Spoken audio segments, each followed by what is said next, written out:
So today we're taking a look at grand battles from a cruiser's perspective because tier 11 battleships might be a little bit intimidating for a cruiser player, right? That would be the thought, but no, actually. These battleships are very easy to kill as a cruiser player. They take so much fire damage and they're so huge that it's almost impossible to miss them. And their ability to kill you is, well, a little bit higher than tier 10 because they all get overmatching 32 millimeters. It's still not that big of a deal, is what I've found, because these battleships are generally forced to play further back at the back of the map. Because of their poor maneuverability, destroyers keep them back farther, and they, at longer ranges, have a long shelf light time, so it's pretty easy to just dodge, right? So we're in a Goliath. This is a ship I actually don't have on the live server. This is on public test server, of course. And this is my first game ever in the Goliath. So still figuring out the arcs, still figuring out how the ship can be played and is played. So I'll probably make a few mistakes here and there on the Goliath just because of that. But this is still a very, very good game. And Goliath, of course, strengths is that it has 59 millimeters of HE pen. And what that means is none of the armor really matters out here right now. These battleships have 50 millimeter deck, 57 millimeter deck armor, and this HE is just going to punch right through it. So having ships like this in the game with crazy fire chance, crazy tankiness, crazy HE pen, it means battleships just kind of melt, right? Like, we're getting, well, only 4K there, but we'll see some bigger salvos. And fire damage is definitely going to be a big, big, big part of this game. So how am I playing this? I'm just playing it on an island, right? Put myself on an island in a spot where I can farm the battleships as they push in, and we're not going to get a lot of damage at the start, but that's by design, right? As a cruiser player, you need to recognize that your ship is very strong late game, and your goal is to get to late game with as much HP as possible. So maybe taking a more passive position, maybe an area where you're going to have cover from a lot of battleships or other cruisers farming you, is a really, really good position to take at the beginning of matches, right? It allows you to maintain that health for late game, and you'll see later on, once we move away from this island and more ships have died, we've got a lot of space to maneuver with and a lot of HP to work with. It's really nice. But you can see, I'm just going to fast forward this because I literally just sit here and wait. I think a lot of times cruisers are seen as a little bit weak because people just decide to throw their ship away. And cruiser is a lot about patience, I find. So we're playing as patiently as we can, just to see if these super battleships or tier 11 battleships are actually capable of dealing with this pressure that we're going to be able to put on them. Of course, the super battleships have been sitting at the back of the map, as you've noticed. That, I think, is going to be very common once this comes onto the live server, because they're just not going to want to throw their ship away. They spent so long in regular ships in this game mode to just play one game, right? It's 5 games now that they lowered it to 14 intelligence reports, which is a good change. They should lower it even more, in my opinion, or change up the system entirely. But still, 5 games in normal ships just to get one in these super battleships. Of course you're going to play passive because you don't want it to end in 5 minutes, right?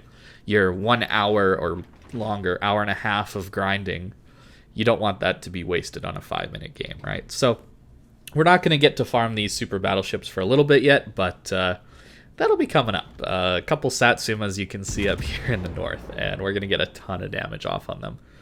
But you notice we're just trying to apply a little bit of pressure here and receive their push, right? That's the goal of cruiser. You don't really want to be the one pushing in a cruiser in most random battles. Your goal is to find where the enemy team is pushing and go there and basically do exactly what I'm about to do here. Just turn out, kite away, and farm the battleships down with HE. It's really not that hard to do. You could just sit angled, and it's unlikely these ships are going to do that much damage to you, especially in something like a Goliath, which has so much HP and a super heal, in fact. So these cruisers I found, at least in playing a few matches, I played a Henry as well, got I believe 250k damage, but that game was a little bit less than this one, so I'm only going to show one, but I've played cruisers a little bit in this game mode, and it felt even better than tier 10 games, I'm going to be honest. The amount of damage that you can farm is just astronomical in this game mode. The battleships having much more HP, taking more fire damage, it actually felt better. So as a cruiser player, I would actually want these battleships in the game, in tier 10 matches, or in just regular randoms battles games, because you're just going to get that much more damage. It's so free to farm. And in this mode specifically, in the 9v9, you're going to find that there's a lot more room for a cruiser to play.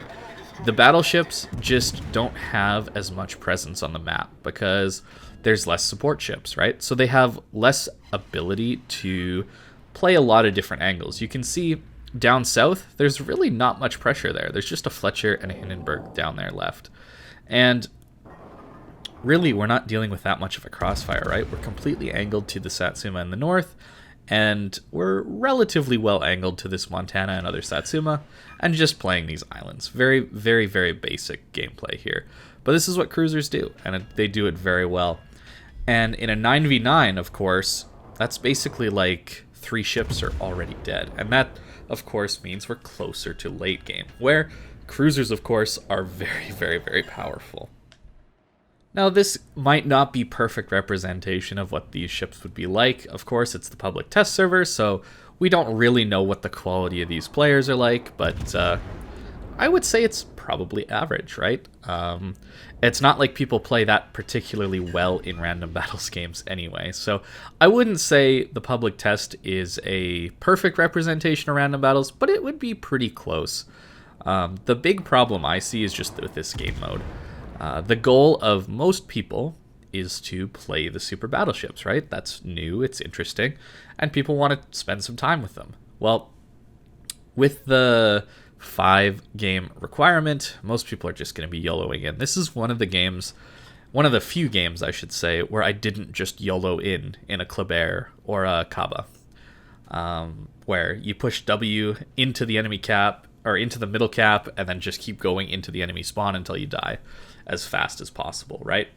Because you just need to participate in the game, right? Just load in, make your ship move around a little bit, and then die, and you get the intelligence reports. I think that's just really horrible design. I know I've talked about this in every video so far, but I really do think they need to change that before it comes to live server. It just results in weird games where the battleships are all trying to stay alive at the back of the map, and then everything else is just trying to YOLO into them to die as quickly as possible, and maybe, you know, take one down with them, right? I was just full sending it in with a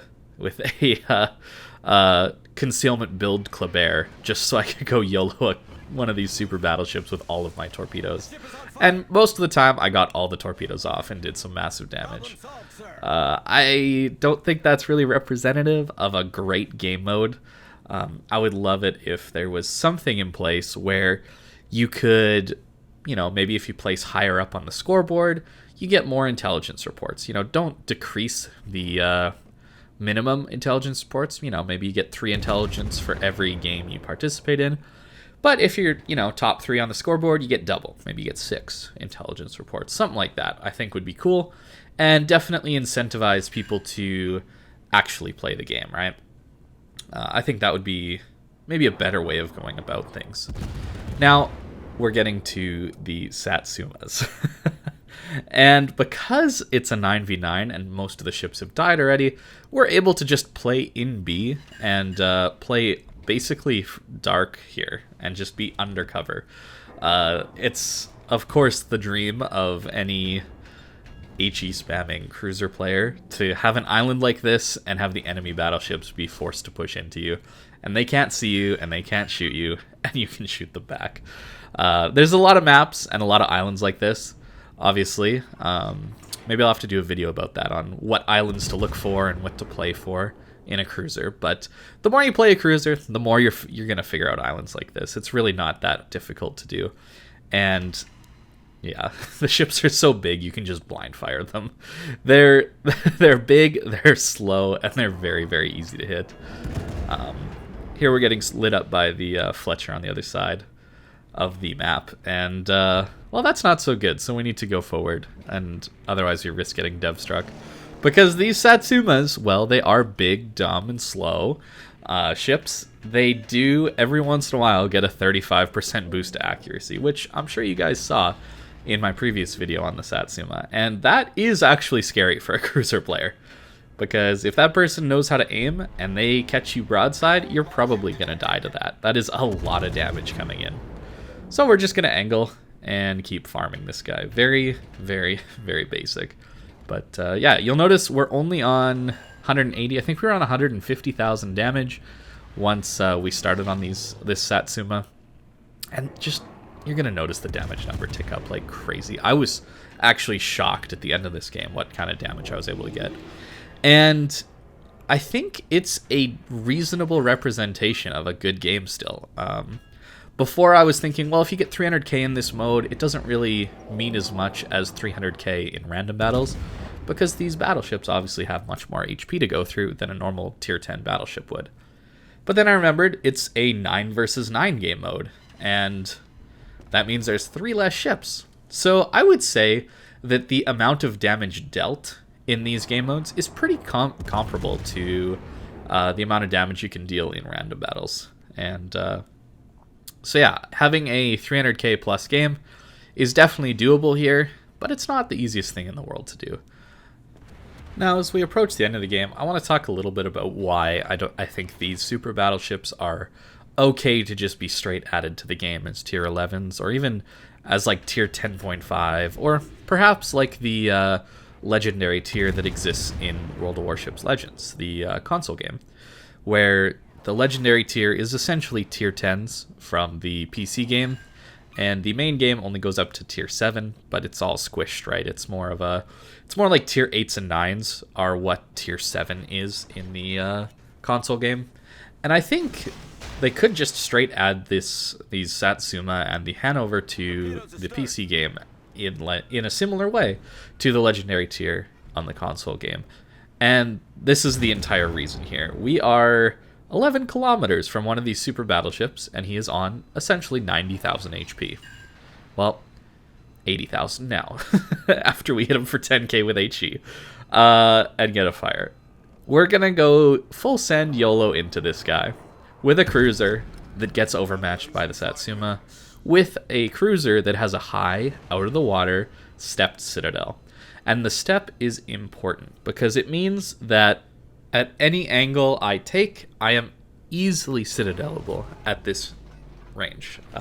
Especially because this is a 30mm upper belt plating on the Goliath, and the Satsuma has big enough guns to definitely overmatch that. So my citadel is gigantic and exposed. So this is a bit of a risky maneuver, I would say. I mean, the game's over, right? So it's may as well try. My goal in going out here was to see just how scary, potentially, the super battleships are from a cruiser perspective. Because yes, you can farm them from max range, you can farm them from over an island, and there's nothing they can do about it.